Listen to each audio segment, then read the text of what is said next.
Right, no, you know what, I've heard that before, the golden triangle, I get Yeah, that, right. but, so are we to do nothing?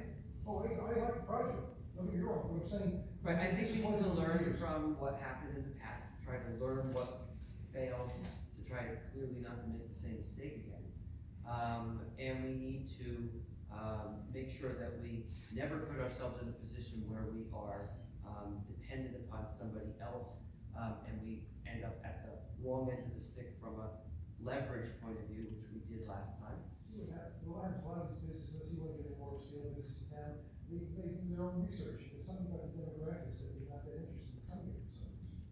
That's what I Yeah, I find. believe that with a grain of salt. I think that if there, success breeds success. If you get something that's going to be attractive to, one or two newcomers and you have to give them a great deal to get in here, then business two is gonna not get as good of a deal as business one, business three won't get as good a deal as business two. But I think there was a time when that was a major, retail, center that people from all over the state came to.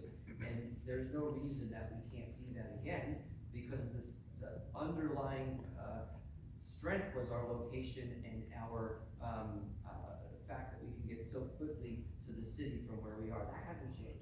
Yeah. The crazy thing is that if you remember when we first put Hooters here, there was a big objection to that, because the type of restaurant it was. Right. Yeah, it's still there. Yeah, you gotta start to think that people are shopping and eating and doing things a little bit differently than we did. If you kind of look at the businesses that have been moving into Route 18 over the last 2-3 years, there's a theme.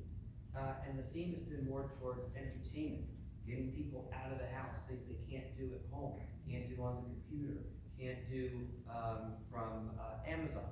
The bowling and the guy who's gonna be fixing up the area where, the Babies R Us and Toys R Us is doing indoor recreation geared towards teenagers. Well, the parents bring the teenagers to the indoor recreation, but they go somewhere next door and eat. So the goal is to create a reason for people to get an experience and go out and then shop. Same thing, by the way, with the idea of a hockey rink. Number one, hockey is a moneymaker as recreation goes. People can't find ice time anywhere. If you start to get a hockey team, you start to have hockey programs here, then all of a sudden you start doing leagues, and you have tournaments. And tournaments bring in people who use the hotel and use the restaurants. You wanna do things that bring a volume of commerce back to that island. So, I like the idea of having a self-contained residential area where you have all facilities that people need. Okay, you've got the commuter deck so that people can go with the buses. So what is your vision for those 6 complexes? Are they purely housing? Okay, are you planning on putting other things in there? I don't know if you need office space, because that is all self-contained, that office space. Right. A lot of the, urban planning has office space, retail space, Right. housing all together, as Right. well as some recreation. Do you Yeah, have a that's a blend? good question. So most of the retail is gonna be along the road areas that, the back of these are gonna be mostly for those buildings. All of the parking is gonna be contained. You see, one of the things that you actually don't see in this picture is a lot of parking, because the parking is all gonna be within the building, first 2 levels, so you don't really see a lot of that. And the, hotel is a, designed so that it would also have the ability for meeting space and shared workspace, so that individuals who want to start small businesses may be able to utilize that. Probably a good portion of the, space that, is being developed for residential is gonna be built with the idea that a lot of people in the future are gonna be working from home. So the concepts of the designs are made in a way that encourages or allows for people to do work from home, or they may work from home 2 or 3 days a week and go into the city 2 days a week. This design concept is built to accommodate those type of needs, because we have, in speaking to people that are building today, forward thinking, that's the type of space people are looking So for. do you have traditional office space in this as well? Not necessarily in these, but the market seems to move to, that being, for instance, a use of the, common area. That might be something that we end using for common area in the buildings.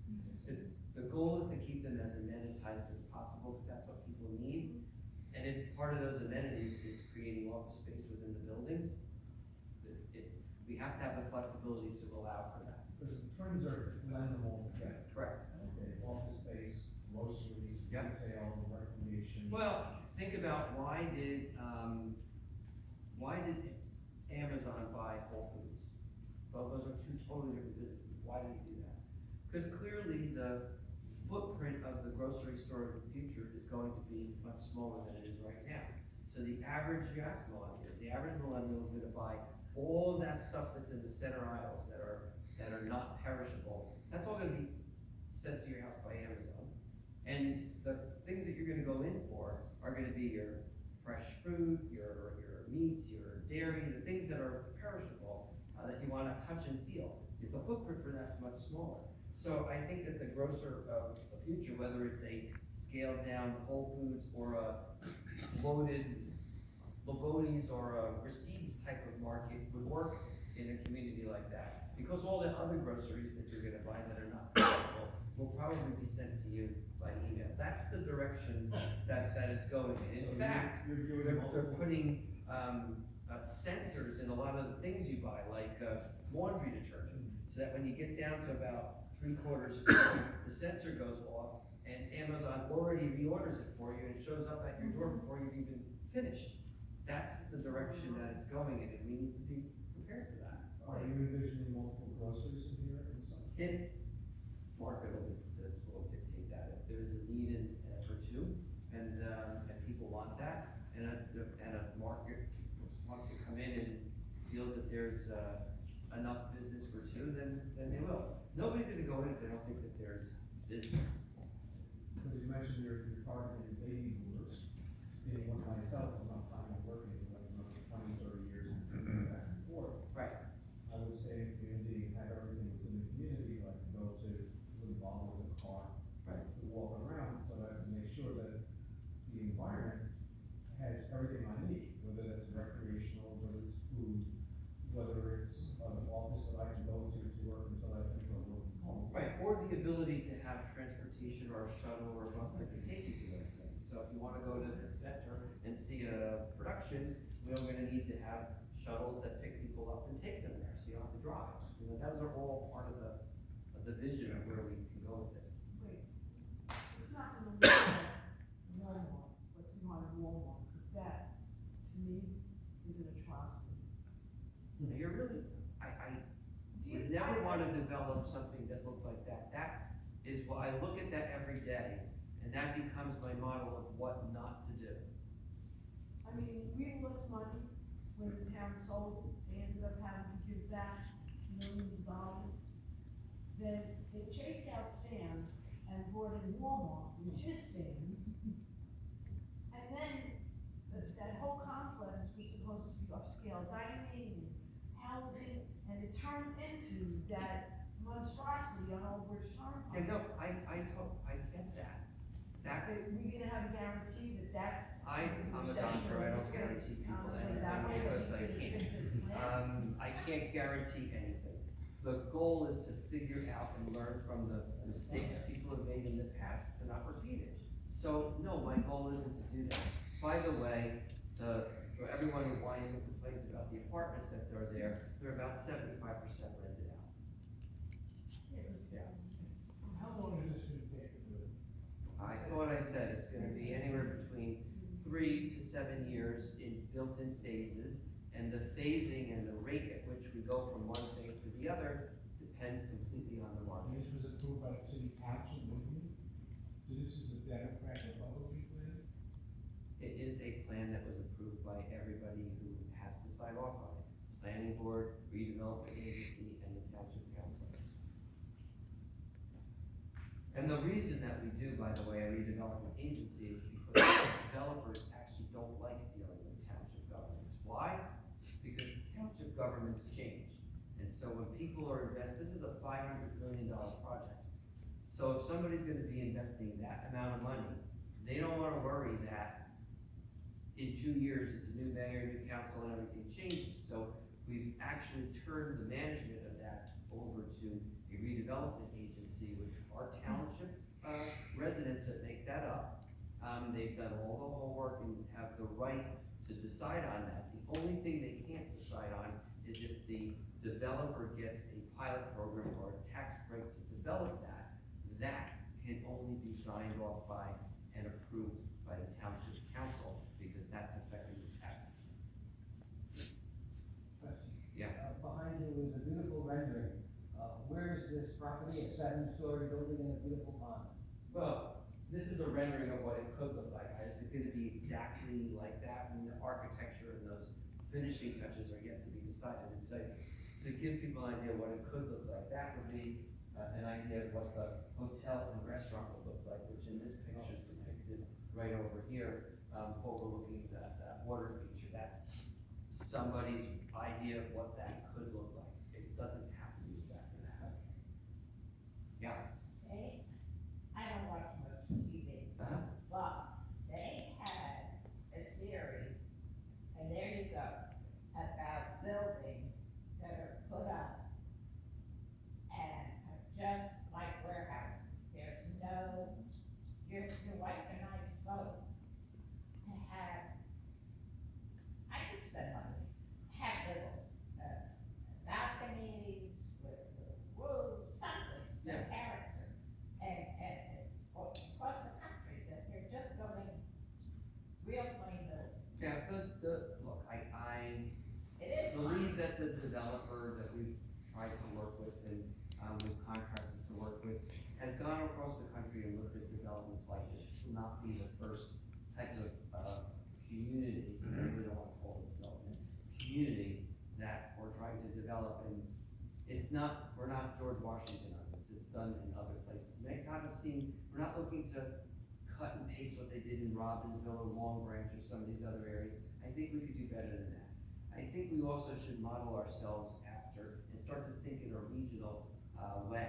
Because if you look what's happening in New Brunswick, which is going through its own renaissance right now, the three things that they're building that whole city around are centers on three concepts: art, medicine, because they got the 2 hospitals in New Brunswick, and IT and technology, because they have the university there. And if you think about it, we're not that far from New Brunswick. This particular community is not that far from New Brunswick. No reason that this shouldn't be artistic. We shouldn't have appeal to the arts. Arts tends to be a motivation for keeping areas and uplifting communities. No reason why we shouldn't be appealing to the medical community. One of the buildings here is going to be a medical arts building. East Brunswick is well known to have an incredibly high number of professionals living here, many of which are physicians. We've got what we call Dr. Row on Cranberry Road of doctor's offices. So why are we looking to compete with New Brunswick? We should actually be looking to complement what they're doing. A lot of IT people that live here and people who work at the university. So the idea is to sort of complement what they're doing, because we shouldn't be competing. We both can win type of idea of redefining what we have here in East Brunswick. And it's a big change, probably the biggest one this highway has seen in over 50 years. Last time we did anything this big was the Brunswick Square Mall. That was 1975. Big change in the city. So, if you don't mind, I'll switch now to water. Money. That doesn't sound like it's an exciting topic, but, any other questions on this though right now? No. Good. So, the township operates 5 different utilities, like we were talking about with the parking utility. Utilities are almost like separate businesses. They need to be self-liquidating, meaning that the money that supports them has to come from the fees that people pay to use it. So we have a water utility, we have a sewer utility, we have a pool utility, which is where Crystal Springs is run out. No money that comes from Crystal Springs must stay in Crystal Springs, and the functioning of Crystal Springs has to be paid for by the fees of the people who use it. Taxpayer dollars do not go to supporting the sewer utility, the water utility, the pool utility, the parking utility, or the police utility. They have their gun range. That's a they make money by having other towns come in and train them. No taxpayer dollars go towards running those utilities. So the water utility, which is one of those five, has to be self-liquidating. The money that comes into running the water utility has to be made up by water rates that people pay, the users paying for it. If we fix a line that's broken, a water main, the trucks, the utility, the men, the equipment, all comes out of the water utility. It doesn't come out of taxpayer dollars. And that's how utilities have to be run. So the water utility is one of them. One of our problems in the water utility is that we are required by state law to buy a minimum amount of water from Middlesex County Water, which is our water supplier. That water comes from through New Brunswick, under Route 1, right by Ryder's Lane, with a one large pipe that brings it into town, and from there it gets dispersed. And then we sell water to South River and Spotswood.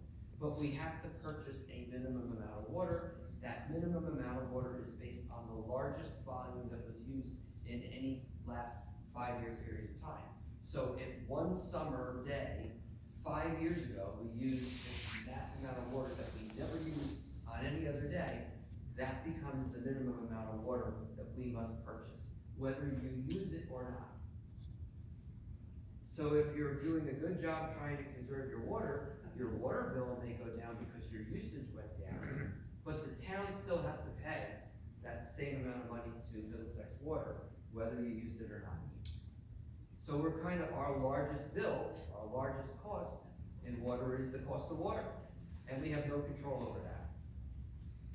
On top of all of that, we are required as a utility to maintain all the lines that provide water to your home. That's the requirement of any utility. So if water main breaks occur, if there's a downline, well, we have to fix all of that stuff. And as everybody in New Jersey knows, we're in an older state, and a lot of our infrastructure, whether it's water or sewers or trains or transportation, it's suffering. And they reach their useful life. The line that's coming in, our main line that comes in from under Route 1, is over 60 years old. It did break once, about 4 summers ago. That was a big scare, because if that goes, we're out of water, and the repairs would be unbelievable to fix that. So maintaining the infrastructure is a cost that the utility has to maintain. Right now, the way that, because of our bills and because of the costs of the infrastructure and costs that we estimate going forward, our reserves are just about $600,000, which is not even going to cover the costs going forward for the next year. So if we don't do something about that, I have one of two choices. Either we have to raise rates to cover our costs, or I take it out of taxes and use taxes to pay the difference, take it out of general funds, which means that tax dollars will be going towards paying for all of the water repairs and maintenance that we need going forward. And then there's a laundry list each year of regular maintenance costs that doesn't even include repairing new lines. So faced with that problem, we hired a consultant that goes around the country and advises utilities, whether they're energy utilities or water or sewer utilities, on how to maintain their utility in a way that's solvent and provides customers with the best service possible. We are not the only town going through that. Sayreville right now is going through hiring their own consultant because they have the same problems that we do. They're just about the same age. Edison, if you were following anything in the news with Edison, last year had a referendum over water because they wanted to sell their water utility to a private company called Suez. Suez then would go in and do all the water repairs, and everybody in Edison was up in arms because they figured that when Suez came in, all their rates are gonna go up. Okay, they put it out to referendum, they turned down Suez, so now the township is gonna have to do it, and guess what? The rates are gonna go up. The reality is that there's a cost to maintaining the system, and we need to move people, all of us need to move to a frame of mind that, much like your energy bill, where it's broken down to a cost for your usage and a cost for maintaining the service, that's the same way we need to start thinking about water. Your water bill is gonna be broken down into your usage and a cost for maintenance of the system, which we're required by law to do. As a result, we had that caused us to have to make a change in our rates.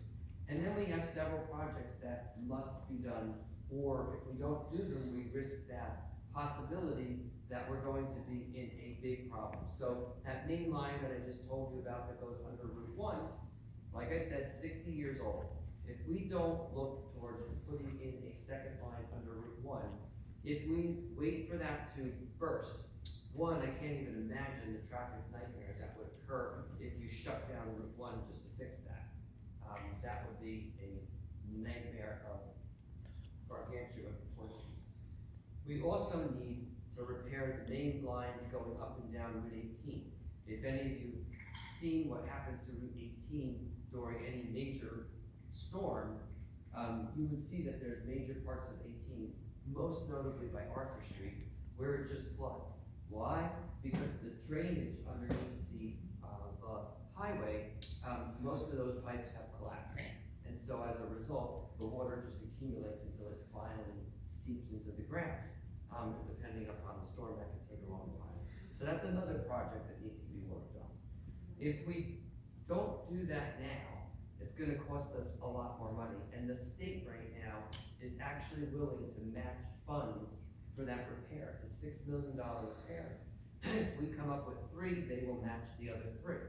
If we don't do that and decide that we're not going to do any of these rate changes, then we're not gonna have the money for the $3 million bond to cover our share of that cost. And when it finally needs to be done, we'll be stuck with the full $6 million because the state won't match it at that point. So there are many reasons why we simply need to bring that utility to a point where it's solvent. And in order to do that, we put in models of what type of rate changes needed to be done. We could have phased in rate changes over the next couple of years, but it would take about 5 years in that scenario for the utility to be solvent. The only way that a model worked for the utility to be able to do the repairs that would need to be done on a regular basis, the projects that I just talked about, and pay our water bill, which we're paying for water that I admit we're not using, but we have no choice, is to raise the rates this one-time bump and then keep monitoring it going forward. I can't tell you you'll never have an increase, but the increase that we're doing now is really just to keep us to a point where we do not become insolvent. Going forward, maybe 1-2% increases a year, which would be minimal. One of the things that I can say that the town has always done, we have always been one of the lowest water rates in the entire region. In fact, we used to be noted as having the lowest rates in all of New Jersey. Several reasons for that. Previous CEO was able to get incredibly great bargaining deals with Middlesex Water. He was very good at that. And secondly, he wanted to keep the rates low because he ended up paying for a lot of the repair work with regular taxpayer dollars from the general fund. So when a pipe had to be repaired, it was trucks out of DPW that were doing it, which is paid for with tax dollars, not the utility. So he wasn't really expensing all of the expenses that should have been expensed to the utility from the utility. We are doing it the right way now and making up for that and charging to the utility all the expenses that belong there. And that's why the rates had to go up. Even with that increase, we are still significantly lower than most of the towns that surround us. I was actually not that long ago, so the average rate, new rate, comes out to about $87 a quarter, which is about $1 a day for water. And keep in mind, there's also work that Middlesex County has to do due to the water. There's newer and newer regulations on what needs to be tested for in water. The DEP and the EPA are constantly upgrading the type of testing that needs to be done. There's new chemicals that people are finding that needs to be tested. All of that costs money. So the water that you get is safe, but it costs money to get that. So that was the reason for the increase. So at $1 a day, the average person would be paying about $360 a year for their water. I was in Milltown not that long ago speaking to somebody there who was whining about his $500 bill for water. I said, oh my, is that $500 a year? No, it's $500 a quarter. So I think that while it looks like a big increase right now, and it is an increase, on a percentage rate is an increase. It's still $1 a day, which is darn cheap compared to most towns around, and it allows us to keep this utility functioning. I don't want to sell it off to Suez, because then you're going to sell it off to a private company who's still going to have to do the repairs. And on top of paying for all of that, then you're paying for their senior structure and CEO salaries and all of that stuff. That's bound to be more money than us just running the utility the way it should be run. But it is noticeable increase this year, but then going forward, it should stay relatively flat. The increase is very marginal. But I wanted people to understand the genesis on why we got to the point that we're in and what we need to do to rectify it and make sure that it remains solvent going forward. It is also possible that in another year, they may look back at the last 5-year stretch and find out that the volume was not as high and they may lower our costs. That's possible, but it could, I don't expect that.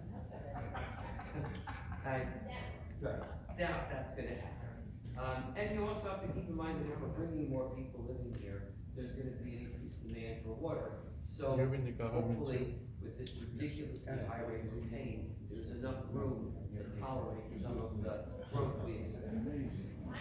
It's his job. And it's me at the door. There's less water. Personally, it's a double dip. Huh? Where, more of it is double. Right, so if it went from $37 to, or $40 to $80, that's still $320 a year. That's significantly less than what everybody else around us pays. We went from, 46 to, just shy of 100. I have to, it's still pay less than a lot of communities, there's a lot of communities. Yeah. You pay sewer, which is the garbage and all of that. Right. $80. In some towns, the townships don't offer garbage, you have to hire your own Correct. garbage guy Yeah. to come. Right, Old Bridge, the next town, paying about $75 a quarter. Yeah, so to me, I got the water bill, I said, oh, the rates went up, everything's going up, nothing goes down. So I wasn't so unhappy because I know what goes on in neighboring communities, so I figured the $180 or $90, whatever dollars the bill was, I wasn't happy about it, but it was a bargain compared to other communities. You have to go around and figure out how much the garbage guy is gonna charge you. And some towns, like we can recycle every other week and garbage men pick up whatever. In some towns, they have coupons, and they can only put out their bulk junk twice a year. I know, I was actually at a city council meeting in Edison, last week, they were actually talking about this. And, they were talking about, trash collection zones, and how certain parts of Edison, you actually have to, have a contract with a private service, or you could do it through the township. And they're asking, can you change the zones, because I think they're doing for 30+ years old. And, the rates for the private was actually significantly cheaper, but that was also because of those were not being updated yearly versus the, public ones that were 30 years old. Well, if you're a community like Old Bridge where you now take care of your hauling, you're gonna have your neighbors all having different haulers, coming different days of the week. They do not pick up, like you said, nearly what's picked up here. And we deliberately did that because we don't want people dumping all over town. It makes the town look like crap. And we'd rather have it picked up and removed the right way and, hauled away for you. So I think, you know, in terms of that, we've also calculated what that comes to in terms of a cost. The average, homeowner is paying about $150 a year in their taxes already for that service. You go out and do it yourself, it's a good $75 a quarter, and they don't collect nearly what we collect And here. some of the towns have that one trash can, you can't get it in there, you're done. Done.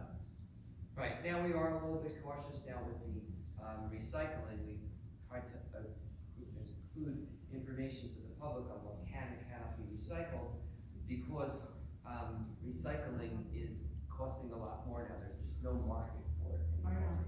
So as a result, we're being charged a lot higher rate for recycling than we ever before. We used to get money back for recycling, it would help offset the cost of solid waste. Now we have to pay for that.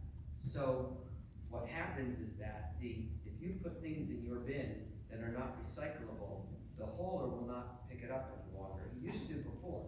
But the problem is if he brings it over to the recycling center and it's deemed unacceptable, then now that hauler has to take all that stuff, bring it to the landfill, then it gets weighed, we pay for that, and it gets dumped in the landfill, which defeats the whole purpose of recycling to begin with. So we're being real sticklers about making sure that we pick up only things that are recyclable, and if it's not, they just won't pick it up. And it's not we're looking to be punitive, I'm cheap. I don't wanna pay to have stuff weighed and thrown into the dump if you just do it right and it can go into recycling, because we now actually have to pay for that recycling service. So we're just holding people to the rules that we've always had on the books, but people let it slide before, and now it's costing us money to let it slide. Because a lot of times stop and recycle, because Chinese is taking the stuff, and whoever else, they're not taking all the stuff. So, the last thing I wanted to go over are roads. Everybody always, has, something to say about roads in town, just so that, the information is correct. Right now, the town looks at roads from 2 points of view. We do a DPW, fix potholes and minor repairs, but when a road is deemed to be just not repairable any longer, then we really need to go in and have it repaved. We have to pay for a service to come in and repave.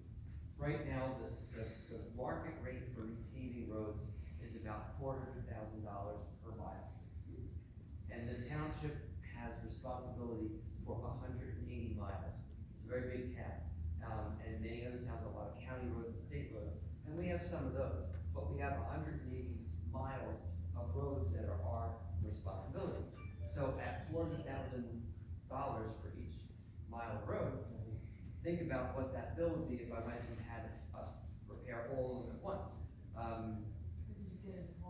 Could not possibly do that. So we put money aside every year for road repairs. During the recession, I hate to say it, we didn't really have a lot of money. They didn't put a lot of money aside for it. So in those years, a lot of those roads took beating and they were not repaired. So we've been behind for a while. As we slowly come out of the recession, we keep trying to put more and more money towards roads.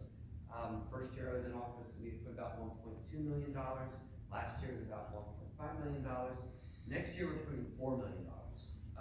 And while that sounds like a lot of money, that's still only getting me 10 miles of road.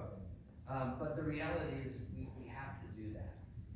And we rate the roads. The planning and engineering department has a mechanism that they utilize to rate each road. Roads will be done based on the number of people that travel on it. Is it a major road? Is it a side road? Is it a cul-de-sac? A cul-de-sac with 2 houses on that street is not gonna have priority compared to a major arterial road. Just makes sense. So we do that process every year. We make a list as we get closer to the time that we go out, we get capital approval for the bond market to pay for those roads, and we try as early as possible, usually the season before. So if we're not gonna start any type of work until the fall, until the spring, generally around this time of year is when we're, or even earlier, the fall, we're already doing the contracting with the contractors because we get the best bids, the most better rates, the earlier we book somebody for roads. I deliberately do not publish the list of what roads are gonna be done, because like your house, I could give you a list, and by the time the fall to the spring occurs, if we went through a bad winter, something that might have been number 20 on the list and not something that we would have done in the year ahead may actually have gotten so killed that it actually moves up. So people get themselves all worked up that they're on the list, and it may be subject to change. And that's why I try not to do that. Everybody always thinks their road is worse than somebody else's.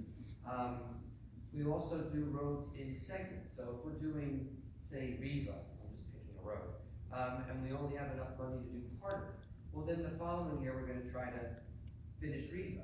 The section that we do first is gonna be the area that's the worst. And as we finish it, the section that we're finishing may not be so horrible. So someone will look at that and go, oh, my street's worse than that. But we were doing it in a segment. We go through a community of townhomes where we're responsible for the roads.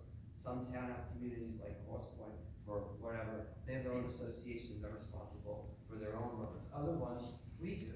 But we're not gonna do every street in the community. We may do 2 one year, 2 the next year, and lo and behold, somebody's gonna come over and say, oh, they don't look so terrible. Well, the first 2 and the second 2 were really horrible, but we're finishing that community already. That's why we're out there. There's a lot of thought that goes into roads. People have told me, well, why don't you just do one section of town at a time? Do you know what would happen if I did that? Everybody from every other section of town would be down my throat telling me that, why aren't we doing, that's not fair, why don't you pick them first? So we really try to be as fair as possible and get to as many roads as we can. We do have, DPW is very good about getting back to people. If you see an area where there's a pothole that needs to be repaired, let them know, whether you call them, do it online, there's a computer, an app that you have on the phone, that allows you to do it, or just you wanna send an email. There's a zillion ways of reaching them, but they put it on a list and they will get to it. And we can't have all eyes on a town this large. There's just not enough people to know what's going on every street, so we rely on you to let us know if there's a problem that we need to attend to. Yeah. Old Stage Road is now a disaster.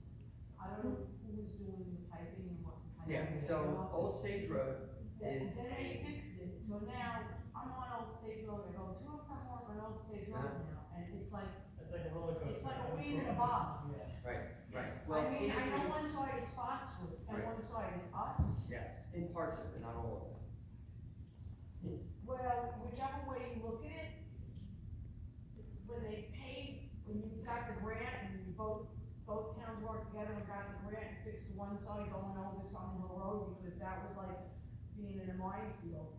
Now, between Old Stage Road and New Brunswick Avenue, it is really sad. I gotta tell you, thank God we had no storms, because the way that they patched the road would all be potholes. Right. So part of that problem on Old Stage Road is that PSC&G has to dig up lines into the road. And when they do that, they patch up the repair, and they will be responsible for doing the repaving, but they have to wait a period of time for the ground to settle. So they just recently did that. It's gonna be bumpy until the ground settles. They would not repave it right now, because if it settles, then you're gonna have to repave it again. So we're just gonna have to put up with some of that, because right now, I wouldn't want them to do it and have it break down and do it again.